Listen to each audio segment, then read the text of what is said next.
Hello everybody, welcome back to Leading Our Own Way. It's a brand new week. I got myself a fresh haircut for this recording in particular.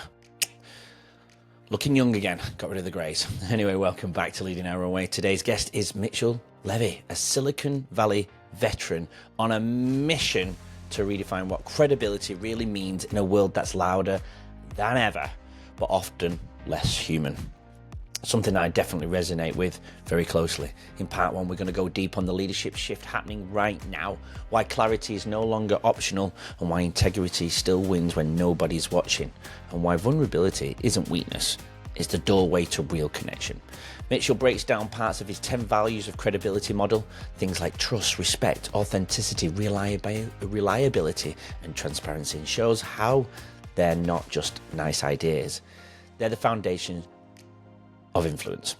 If you've been feeling stuck, foggy, or pulled in too many different directions, I think this episode will definitely help you cut through the noise and lead with purpose, something that I like to look at from this podcast. And I learned a lot from Mitchell today, a bit more clarity for myself.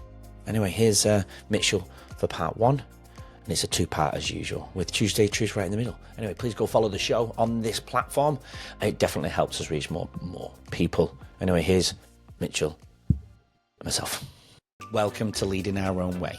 I'm your host, Andrew White, and this is the podcast that unveils captivating narratives of resilience and personal triumph.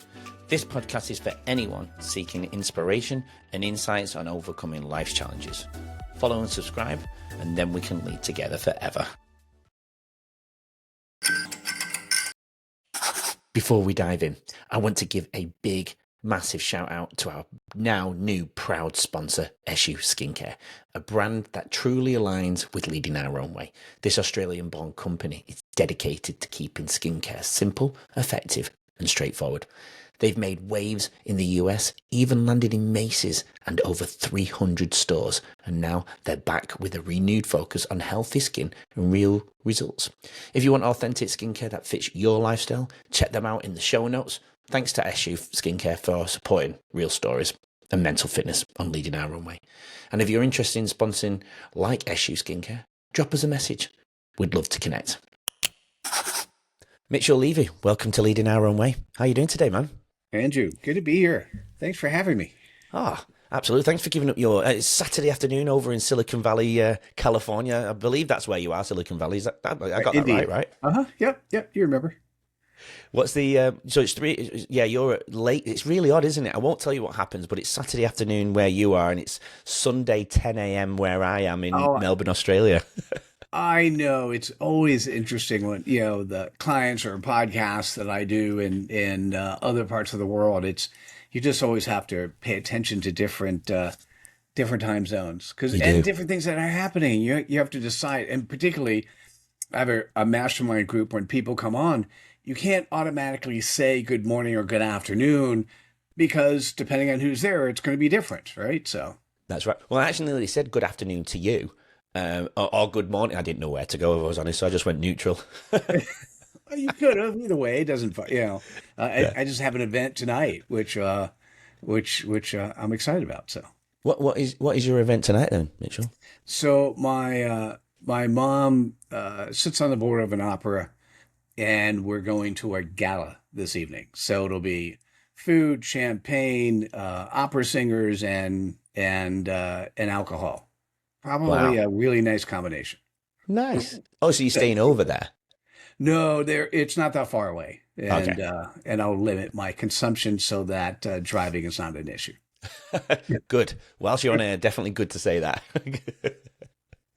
Yeah, nice, beautiful. Well, thanks for joining me on my journey, Mitchell. I really appreciate you joining me on the podcast. We spoke we actually did our pre-call in November, so it's been quite a while. We've had the holidays since, and we're filming now in February. I know this will be later in the year when this goes out, when everyone gets to listen to it. But we've been in contact for a few months now, haven't we? So it's been nice to build up that relationship. Yeah, we had a really nice pre-call. You did a good job of sharing who you were, which is what I was really interested in knowing. Who is the person on the other side that I'm talking with? Yeah. No, I think that's really important, especially when it comes to connection and especially leadership, right? Which I know we're going to talk about today. And I think that human side of everything we're going to discuss is so important. That has to be the foundation rather than looked at as a practice, if you know where I'm coming from. Yeah, absolutely. Yeah. It's Well, part of the values of credibility. We'll talk about that at some point in time. yeah, I'm really excited to learn from you in that regard for sure. Well, yeah, like I say, thanks for joining me on my journey. But this is all about you and your intertwined, your journey, your own personal journey. But I know people will get, and it is close because of my journey of where I was bullied in the workplace. And I wrote a leadership book. Obviously, not maybe on your level. Mine was definitely more around the human side. We collected stories from around the world of people being impacted by leadership. So we really wanted to open the eyes to leadership. You know what I mean? Like, yeah, exactly. Like, show people this is what you can. This is the type of negative impact you can have. But also, we wanted to show the positive side of good leadership too, of course. But we wanted people to see all that side of things. But yeah, tell us a little bit about your mission and what you're on, Mitchell. So, current mission, past mission, future mission. What are you thinking about? Well, I mean, don't say future plans yet, because that's one of my final closing questions, the future plans. But what do you tell us a little bit about how you lead your own way today? That's probably the best angle to start with. Got it. Probably a good place to start with a balance Mm, is what other people would call credible. So let me share with you like minute and a half, just stuff. yeah, And then I could answer your question because we'll at least have context. So beautiful. I've been in Silicon Valley for 39 years, happily married for 37, have a 27-year-old son who's amazing. I've started 20-ish companies, sat on the board of a public firm, have created and run CEO networking groups, did that for a decade, have the fun part, sat on the board of a public firm for 9 years. I One of my companies is a book publishing company. We have published over 750 books. Wow. I've written 65. So the book you see behind me is my 66th. And what really sort of transformed who I am and how I'm showing up today, because this is not the me of, youth, is that between 2019 and 2020, I interviewed 500 thought leaders on what is credibility. And Wow. I've come up with an updated definition of that. And so from there, I recognize the value. What I do as a human is I actually look at chaos and I create simple models, right? So I could see chaos and put a framework around it. And then I've made my career, my life of just either selling or interacting or deploying a number of different frameworks. And what was fascinating to me is the framework of credibility was good, but not big enough because lots of people think they're already credible. The framework of clarity, which is essentially my one of the superpowers I unraveled when I did the interviews, that one also not good enough. And I needed a bigger framework that people could wrap their arms around. And that framework I'm calling executive abundance. And in order to understand what that framework meant in the bigger context of things, I'm in the tail end of a PhD program. And the research that I had done was so I can actually take a look at what's going on in the field when somebody says, "Hey, Mitchell, doesn't this look a lot like that?" I could say, "Yup, it does." And here's where it adds and borrows, and here's where it adds new things. Um, and I am doing part of the dissertation is the or part of the PhD. I'm doing the dissertation. So dissertations, I didn't know this before I started, is always 5 chapters long. So I've done the 5 chapters of the dissertation, and I'm doing what's called a capstone versus a pure research dissertation. With a capstone dissertation, you also have, they call it artifacts. You have other things. So the artifacts that it is basically showing that the framework of executive abundance, where the dissertation does it academically, that framework can be deployed in the marketplace. in academic sense, it's called instantiations. Okay, so what's interesting is I have a book, two chatbots, and two executive business programs, and that will be the entire capstone is a dissertation and those other artifacts. And uh, they they conceptually they play off each other. Theoretically, they don't. They don't. The dissertation and research comes first. The artifacts come second. But as I'm deploying the book, as I'm deploying the courses and the chatbots, it helps reinforce what I'm learning in the academic side. And so it just conceptually helps me sort of reinforce the things I'm writing about. So it's been it's one of those things. You could say this as a father, as a dad. Everyone told you life would change before you had your son, and then all of a sudden you become a father, and you're like, yeah, I didn't understand. Yeah, The I same know is that feeling. true. Yeah. Yeah, same is true for me when I became a parent. I'm going to say the same is true if you really do the PhD process right. The person you are afterwards is just I didn't understand how transformative it would be. Uh, and the person I am now and moving into is so much different than that human before I started this process. How would you say you're different then?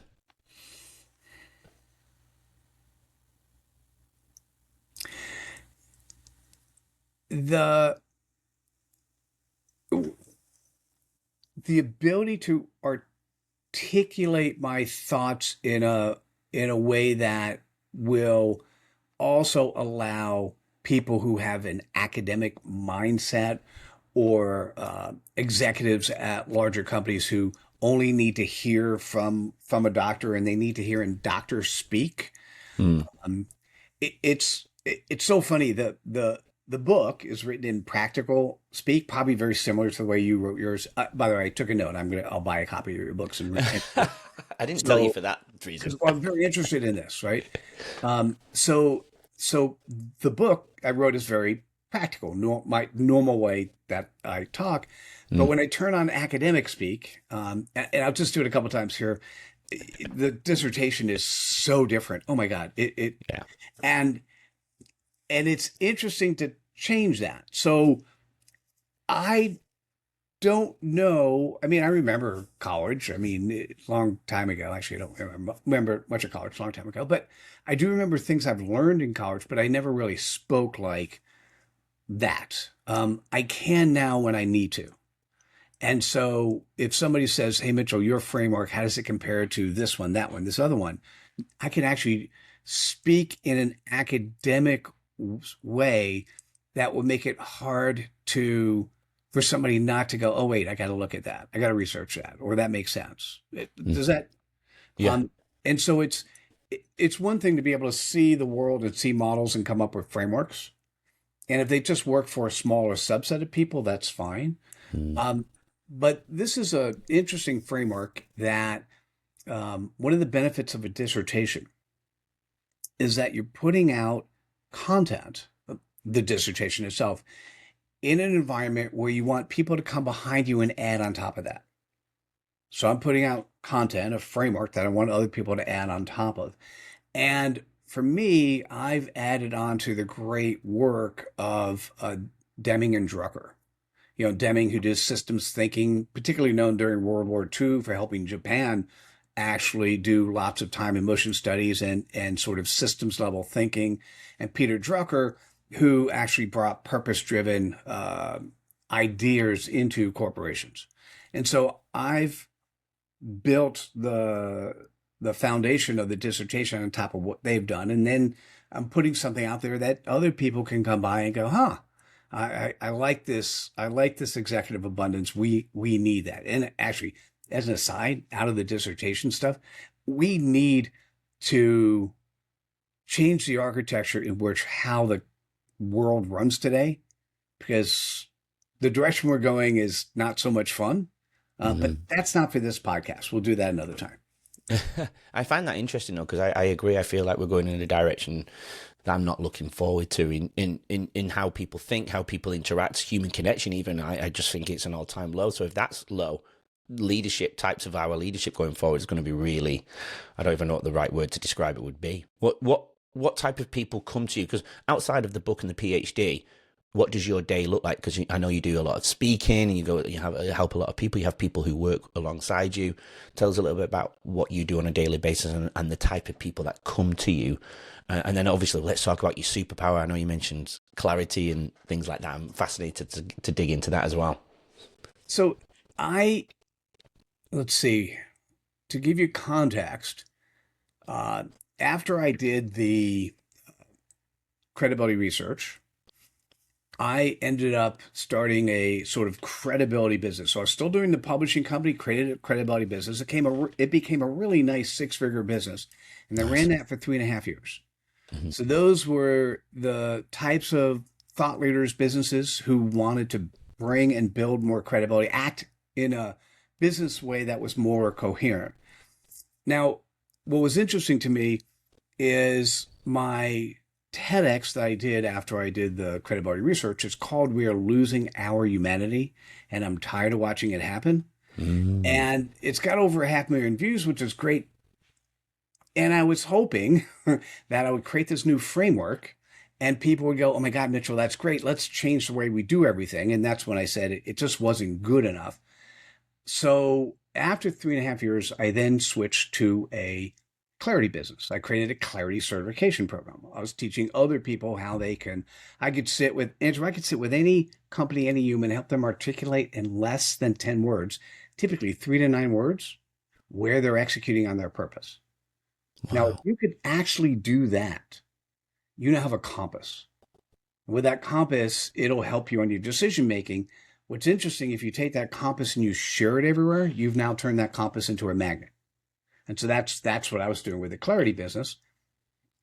And a year and a half ago, I had a friend of mine politely slap me in the face. Not physically, but virtually. Mm-hmm. And, he gets on a Zoom call with me. And he goes, "Mitchell," he goes, "I know every living marketing legend alive today, and there's nobody on the planet that could do clarity the way you do." Okay. When somebody starts a conversation like that, the only thing that can happen, unless you're somebody else, but if you're a male, typically your head's going to get really big. I'm like, damn. He goes, "Remind me how many people don't have it." So when I did the interviews, he goes, what I realized is that 98% of the 500, and by the way, this is kept up afterwards, 98% of people don't have clarity, this level of clarity. And so I said 98%. He goes, "I'm going to tell you something you're not going to like." So I sometimes when somebody says something like that, like my head was spinning, like, what could it be, right? I can't imagine what it would be, blah, blah, blah. And mine is right now. Exactly. He tried to couch it by saying this is marketing speak. But Andrew, I want you to think about a balloon and a pin. Because what he did to my head was the same as sticking a pin into a balloon, and he did it with 3 sentences. Right? So here's what he said. He goes, "Mitchell, you're world class at something that 98% of your audience doesn't have. They don't have it because they either think they have it and they don't, or they don't think they need it. Yeah. Either way, that number sucks." It was that last line that sort of, and I'm like, oh, sunk into my chair. At that stage, I had spent 5.5 years focused on credibility and clarity. Yeah. And what he helped me sort of get out of that funk in the same call. And he said, he goes, "Mitchell, look me in the eyes. Tell me what you could do for me today that'll put money in my pocket tomorrow." The words that came out of my mouth, the first words were executive presence. And then as I really thought about that, I've turned that into executive abundance. We'll put a pin there. I'll come back to it. Yeah. The following morning, I woke up with the second gift. Now, it was something I thought about that I've known my entire life, but have only started practicing a year and a half ago. This is really simple. All right. So I'm going to tell you, this is one of those lines that you can't forget. For those listening, you can't forget this. Sell them what they want, deliver what they need. Makes sense. So here's what's really interesting. Now, when I say deliver what they need, really give them what they need, not what you think they need. Give them what they really, right? So here's what's really interesting. I recognized in that moment, in that morning moment when I realized that phrase, I realized I'd spent 5.5 years selling people what they need, not what they want. Clarity and credibility are absolutely things that people need. I mean, if you can articulate in 3 to 9 words how you're executing on your purpose, that makes life really easy. And if you execute that in a way that you're credible, that makes life a whole lot easier. And at the very minimum, only 2% of people do that. Yeah. All right. So that's when I recognized what I needed to do next. And that's what got me on this path. I was already in the PhD program, but I wasn't excited about doing a dissertation on credibility or a dissertation on clarity. Neither of them really got me excited. But when I thought executive abundance, ooh, I got to do that. Right. And so with that in mind, I will say I do 2 things. Many of us do many things. I still have a book publishing company, but I don't even, you can see it on the website, but it's sort of buried because what's happened is book publishing has become a commodity. And once an industry becomes a commodity, you have to operate it in a different way. And it's no longer fun for me. So when people who already trust, know, and love me say, hey, Mitchell, can you do my book? Yep, this is what we charge. It's a small premium over what they would spend themselves. It's going to be better quality and lots of stuff. But if I have to hear one more person say, hey, I know you quoted me this price, where, I might have 30% margin on it. I know you quoted this price, but someone's going to do it and they quote a price less than my cost. And am I only, and by the way, this is the newbie book publisher who is kind of like the old days, the old .com days, sell it at a loss, you'll make it up in volume. By the way, that doesn't work, right? So, and I go, if this person is someone you really like, you should say yes, because it will cost me more than he's charging you. So you should go with his version, right? So the 2 things I do, one is the executive coaching I've been doing for a while. I'm part of the Marshall Goldsmith 100 Coaches, and the executive coaching that I've been doing really is executive abundance. Yeah. We could come back to what that is. And so that's a part of it. And then I needed a playground to be able to play a whole lot quicker. I needed a playground where the ideas and thoughts that I were unraveling when I was going through the research, I could actually test drive in real life. And so I ended up buying into a LinkedIn agency. Yes, I remember you saying, that.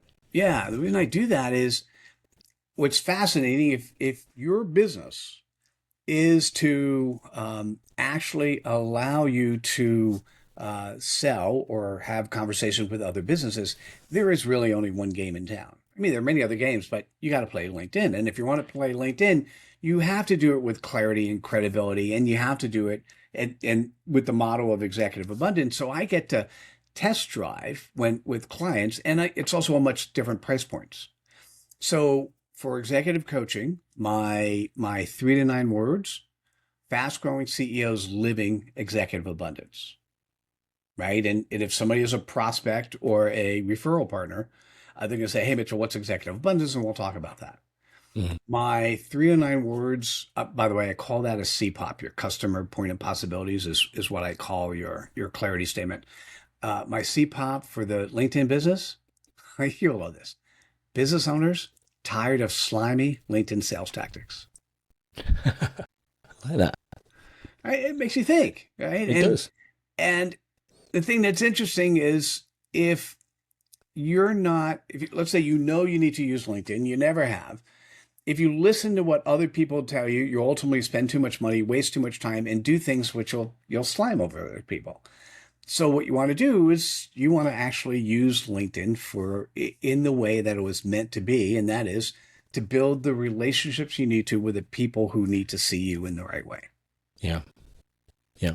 That's actually how one of your people found the podcast, was on LinkedIn. That's how we eventually connected nice. through there. Yeah. Nice. I don't know if I'm on LinkedIn, but I don't know if I'm using it right. I just post my posts on there like everywhere else. I don't know if I'm using it correctly. To be fair, I might need you in the future to help me with that one. If it ever makes sense, I'll be happy to talk to you. Yeah. I'm always needing help on the social media. I'm not a content creator yet. I have to content create. Kills me. Anyway. Well, you're right. We'll diverge just for a second. Yeah. One of the things that happened in 2023 changed the world. What was that? And what happened in 2023 is thought leadership and content creation is now ubiquitous. Hmm. Anyone who wants to be a thought leader in the space, all they have to do is be able to ask AI the right questions. Yeah. So it is no longer the rules that worked prior to AI no longer work today. And that's what other people are trying to sell you. They're trying to say stuff that worked in the past. Those rules don't work anymore. So you don't need to be a massive content creator, right? You have to do the stuff that you like doing a podcast because you want to learn and want to meet other people, and you're going to grab lessons and share stuff with others, and you're providing a platform for someone like me to be able to chat. That's a win-win-win. And I think so. Whether or not one person sees it, you and I, or we add your mom and your wife, and I'm just kidding. Whether or not it's one or 100,000 or 1,000,000. Just taking a very quick break to thank our sponsor, SU Skincare.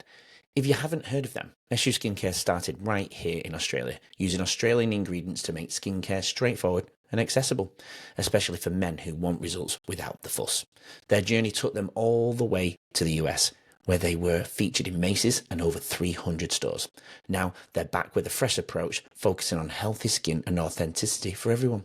I'm proud to have SU Skincare as a sponsor on Leading Our Own Way. See the show notes for their website and to see how you can keep your skin healthy and confident. And if you're interested in sponsoring like SU Skincare, drop us a message. We'd love to hear from you. Now, right back to the episode.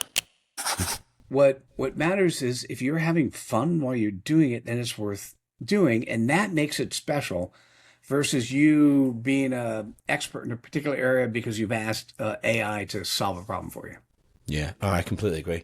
It's like a little secret diary. I'm just getting it out there to the world, and I completely agree.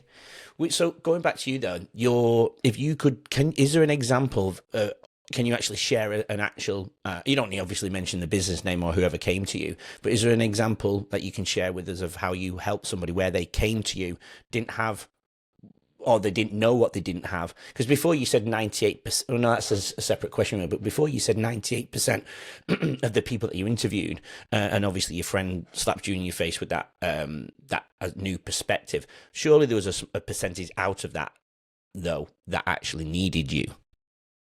Oh, it's a good question. Actually, it's like three questions in one. I'm trying to figure out which question to answer, and then I'll tell you what question you asked me that I'll answer. Okay, sorry. So no, that's all right. Sure. Let's ask. I'm going to answer the practical question. Okay. How does somebody actually use something like this effectively? Right? Which is really a component of let's talk about how to use LinkedIn effectively. We'll do it. We'll start there. Right? Sure. Because that's very tactical, very hands-on. And when I'm working with a fast-growing company, what happens is take what will sound like a single business and think about it as it is a bigger business, but it's also the entities inside the business, because you need to cascade down this level of clarity and credibility. We'll show the credibility stuff afterwards, if you don't mind. So yeah, the interesting part is to use LinkedIn effectively. Let's talk about three things. First, you need to have a LinkedIn profile that's compelling. So it needs to be credible, right? Second, you need to nurture those people who are current connections. So somebody like you who doesn't have a lot of connections, you're not using LinkedIn today, right? So if you wanted to use, and by the way, you don't have to use it if it doesn't make sense, but if you want to use LinkedIn, who is it that you should be talking to and who should you be reaching out? And that's the third piece, is who are second level or third level connections today that really should be part of your network. So those are really three things, right?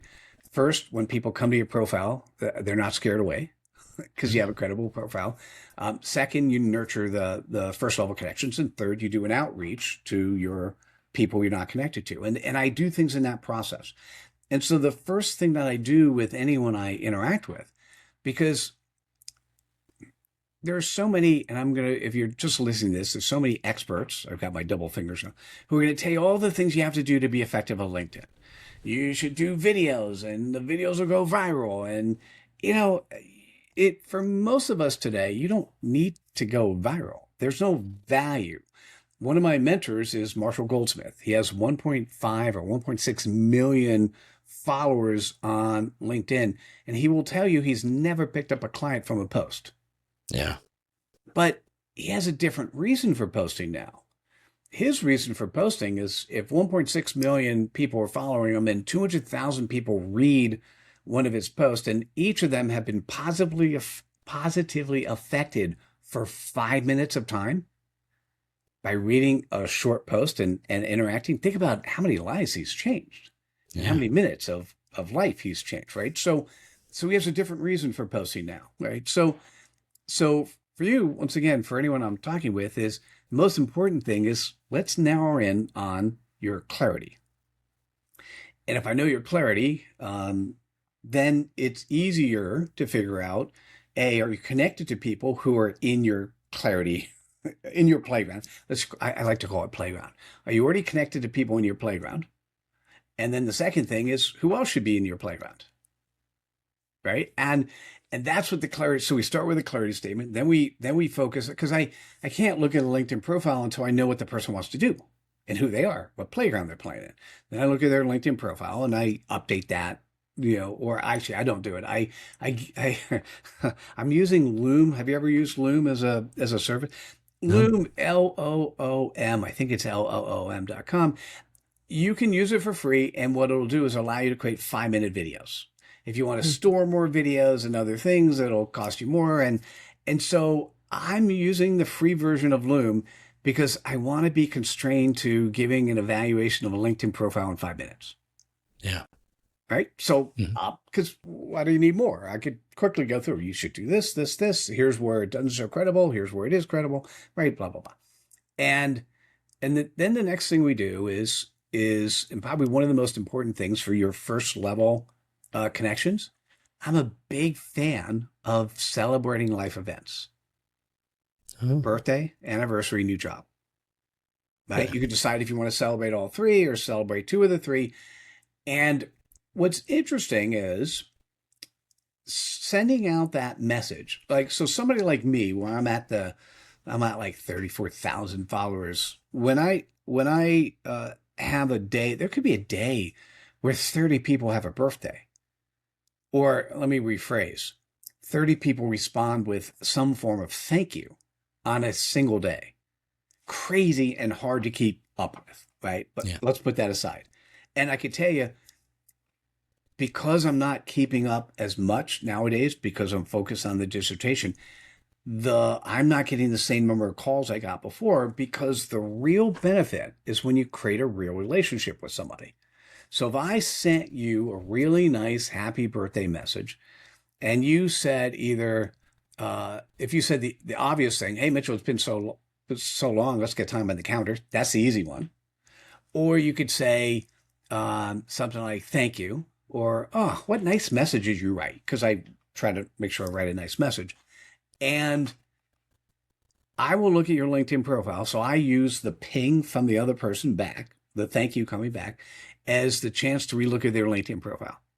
And if it's somebody who, to me, could be a referral partner or a prospect, I'll start the conversation. Right. Now, if it's somebody I know really well, I'll say, it's been a year or two. Let's talk. Here's my calendar link. If it's somebody I don't know really well, I'll say something else with the attempt of starting to build a relationship. Most of the time it works, sometimes it doesn't.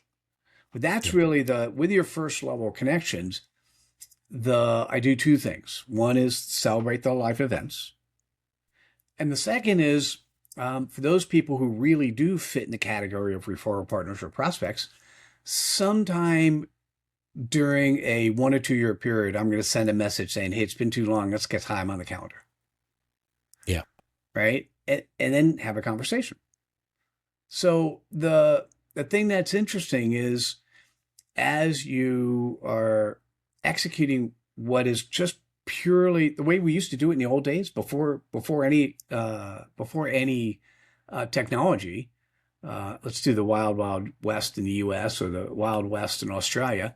When you're riding a horse and you go into town and the horse lost a shoe, you're going to go to the local saloon and go, "Hey, I see you guys have two blacksmiths. Which one's better?" And somebody's going to say, "You should go to that one." Well, that's social media. That's what credibility is. You can go to this person; it's less money, but you'll probably have to go back. In a couple of months, go to this guy. He'll charge more, but the quality is better. Yeah, sure. Right. And that's kind of what I want everyone to do is get away from the fact that one of the lessons we're learned or we're taught is enough is never enough. If you ever get a chance to interview somebody who's worth 100 million or worth $1 billion, foundationally, privately, most likely, you'll say, "Are you happy?" And the answer is, "Well, what's that mean?" Yeah. Well, I've had somebody worth on there over 100 million. Yeah. Yeah. So what's that mean? And they always want more. Yeah. Well, what's interesting about that is they're not executing on their purpose; they're executing on somebody else's purpose, and in somebody else's purpose, they'll never get to satisfaction because they always want more. Enough is never enough, and so which means they're not happy. Which means they're not happy. If you're executing on your purpose, Mm. and every day you wake up and you're doing the best you can to execute on your purpose, you could go, "Oh, this is pretty cool. I did the best I could to execute on my purpose today, given what I have in front of me," and that makes you smile. Well, I think that person actually, I think that person actually has more potential to have a higher value because she's out. That person is out there. I said she, but that person is out there to really help a lot of struggling families, and a lot of people come her way to support her. So she's invested in the right areas to then help those other businesses, give her a purpose. But it has come at a cost on other parts of her personal life, unfortunately, which is obviously another part of, well, is that your purpose, or is it more the other side, which is your purpose? So I think that finding that middle ground has become quite difficult for that person recently. It's a shame, really, because they are doing wonderful things as a family. So, by the way, well. Andrew, this is an example of me doing live. If you really like me and who I'm showing up, I would be a good referral to somebody like that. Yeah, okay. Because we can have a conversation. And, if we don't like each other, it doesn't work. If we like each other, maybe we'll do something together. But a lot of my clients turn out to be super successful people who they want to figure out what they should do before they sell. They want to sell in a couple of years, or in the middle of the sale and they don't want to screw up, or it's post sale and what they were expecting is not from a sale, but what they were expecting life to be. Because we're also told a lie. We're told this interesting lie: go and work for somebody else, make enough money so you could be part of the consumption economy. You'll store enough away that at some point in time you'll be able to retire, and at retirement age you'll have the health and money to do whatever you want. That is absolutely a lie. Works for some people, but that's what people would want us to do. So imagine if at 40 years old you're sitting on more money than you've ever had in your life. You sold your company and you're like, okay, why am I not happy? Because money doesn't buy happiness. No. If you've never executed on your purpose, you just found a way that people will buy your stuff and you made money. That's not the same as executing on your purpose. And that's No, what I goes agree. back to the simple clarity of 3 to 9 words can change everything.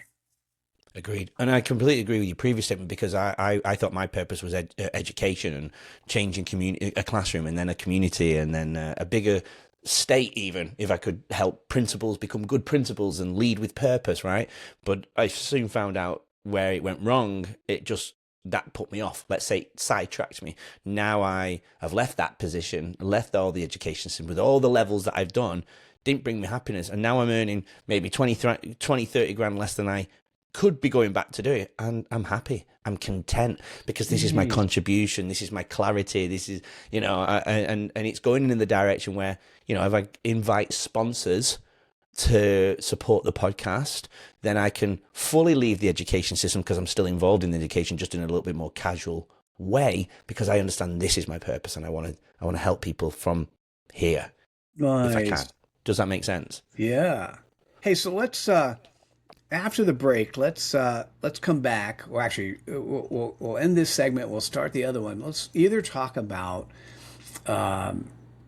why focusing on purpose isn't the right thing. Although I'd rather do the positive, which Sure. is if you want, we can work on together where you're executing your purpose in 3 to 9 words. That'd be kind of fun. Okay. All right. So what do you want me to do? Ah, well, you have to do a logical conclusion for this episode. Oh. Remember, you like to break at 38 minutes? Oh no! I just record in one full, and I just leave on a hook to get people to come back on part two. I know. Oh, okay. This was my way of setting you up that you sent me a note privately that we're at I that like time that. frame. Yeah, no, I like that. No, I like, and this is where I'm going to cut. Make sure you come back for part two. Perfect. So you know what? Before, whilst we're on the LinkedIn option, sorry. I always get confused with the one and the two, and the three. Mm, What is that? Is that the first level of connection?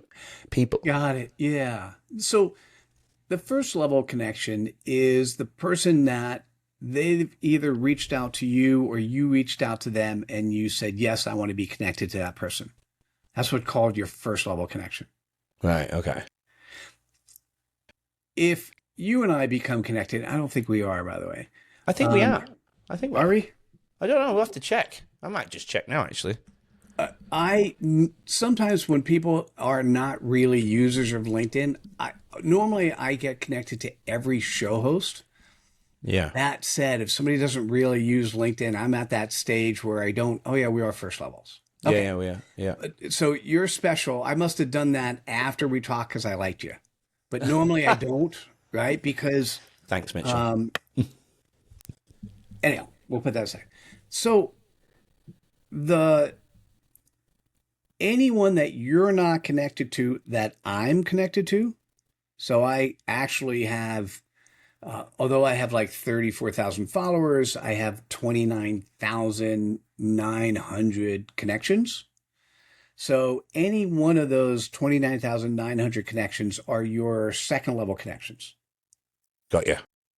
right? Yeah. Because a first level connection to you is a first level connection to me, even though you're right. So if I'm a first level connection to you, anyone that I'm connected to is a second level connection to you. Yeah. And a third level connection is of all the people you're connected to, none of them are connected to this third party so that would be the third level. Yeah. Okay. Got you. Bit clearer. All right. I'm gonna have to spend a little bit more time on it, and I've got a tutor to now to help me. So just going back to what you said before, I feel like, did you want me to think of something, or did you want to do that on air, or was it more of a private thing you wanted to do? You know what, dude? If you're open to it, we can create your CPoP live. Yeah. Okay. And I'm hoping it's one of those things that'll be really valuable for you. And it's also, for me, what happens when a show host has an aha moment live, the audience feels that too. Yeah. I have done a lot of those moments on air with people, and I've done those individual videos as well, and I've always been vulnerable and shared those moments as part of this journey. You know, It's the only reason I could say yes to you is because of who you are and how you show up. Yeah. Otherwise, I can't make that offer if I know I can't produce something quickly. I'll probably get it in 2 to 3 minutes, but I'll extend it for about 10. Okay. Just because people need to hear a little bit more of the mojo stuff. Yeah. Well, let's spend some time on that. I'm just looking at the time, and I'm very aware that you have to go in probably the next 25 minutes or so.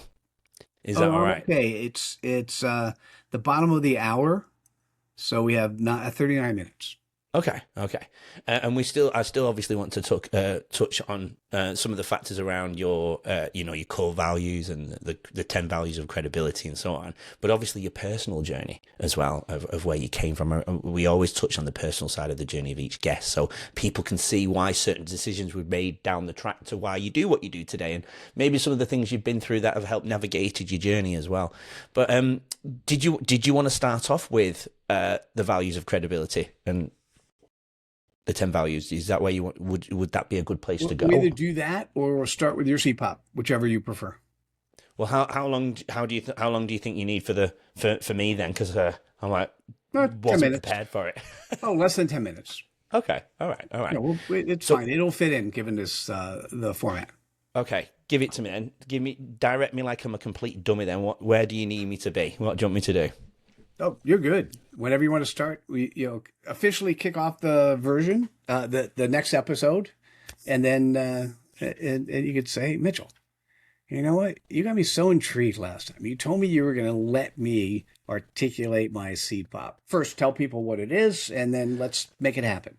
But you need to explain to me then what the CPoP is, because I'm just going to go with it. I'm just going to continue as normal. Go with the flow. I'll lead, and I'm nice. All right, lead me then. We're not cutting it. We're going for it. So just tell me where I need to go. Ask me because I'm confused of where to navigate myself. So. Oh, I'm just going to say, why don't you use these words? So this will be the official start of the next session. And so use the words, Mitchell, you got me really excited about this clarity thing. Can you do it for me? Leave it at that. I'm not cutting this, just so you know. I know. Well, clarity. You said you did half at one and half at the other, but I do a separate intro, mate. Don't worry about that. That's right. That'll all be done after the airing of this. All right. So, tell me, I'm excited. Where do you want me to go, Mitchell? Come on, give it to me. I don't know how to even start my first sentence. So no, I got you. So listen, let's do this for you, because having clarity, having these 3 to 9 words, I'm going to call it the CPoP. It's your customer point of possibilities. Right. Is really transformational. So the CPoP is comprised of it's a formula. I've deployed this formula 1,400 times. For somebody who is vulnerable, who is credible, who's authentic, like you are, it's impossible not to easily apply the formula. So let's do that together. Okay. So in the world, now normally what happens, it is, if you're a business owner, it's who you serve, right? Who are you adding value to? So in this case, if we're talking about the podcast, or we're talking about what's next, who is it that you serve? Who is that audience that, and as focused as you can, who is it that you want to reach out to and add value to? Well, we're going to leave it there. That's end of part 1 with Mitchell. And if that's one thing to sit with, it's this. Clarity creates momentum. When you lead with integrity and you're brave enough to be vulnerable, you don't just build a brand, you build trust, respect, and real credibility that lasts. In part 2, we're going to go even more practical, how to bring this into your work, your relationships, and the way you show up every day, including Mitchell's idea of executive abundance. If this hits home, make sure you follow Leading Our Own Way on this platform so you don't miss what's next. And if you know someone who needs a reset in their leadership or their life, share this episode with them. All the links to Mitchell's job and workplace and books are all in the show notes, so please go and check them out. Anyway, come back Wednesday for part 2, but we've got Tuesday Truth as well. Join us tomorrow to hear more from today's incredible guests and learn valuable insights to help you lead your own way. Don't forget to subscribe. We'll see you then.